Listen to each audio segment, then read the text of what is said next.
Buongiorno da Adia, siamo nella frazione di Cavanella Po per l'inaugurazione del ponte sull'Idrovora che era chiuso al traffico da 3 anni a causa di problemi strutturali. Alla presenza di diverse autorità locali, tra cui il presidente della provincia e i sindaci di Adria e Loreo, i lavori hanno comportato la demolizione della vecchia struttura e la costruzione del nuovo ponte.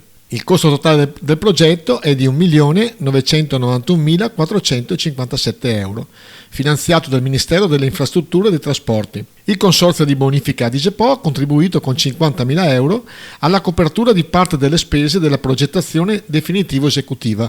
Pronto.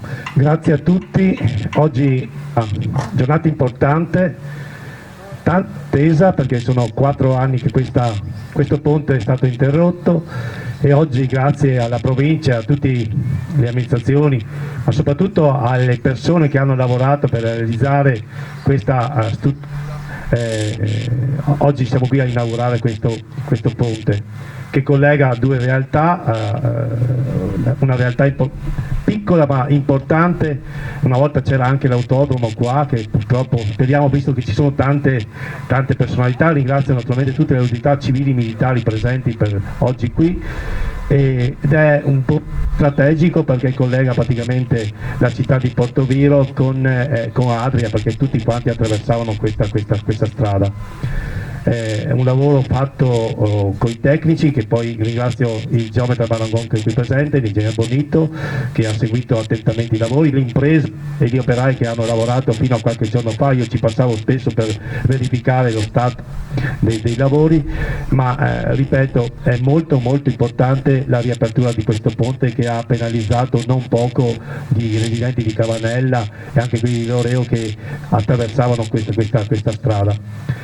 Sperando che si inizi un nuovo corso, perché abbiamo quella struttura che è qui dietro di noi che attende ancora una soluzione, che ormai sono già anche lì 2 anni.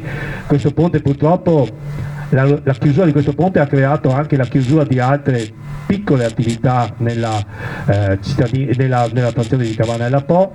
Speriamo che possa essere naturalmente un buon anno per incentivare, per riavvivare la piccola frazione di Cavanella che già purtroppo ha diversi problemi da risolvere.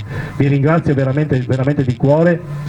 Tutti quanti voi, ringrazio anche il nostro prete che è venuto qui a benedire questa struttura e speriamo che possa essere veramente un segnale di ripresa per questa piccola realtà di Cavanella. Grazie.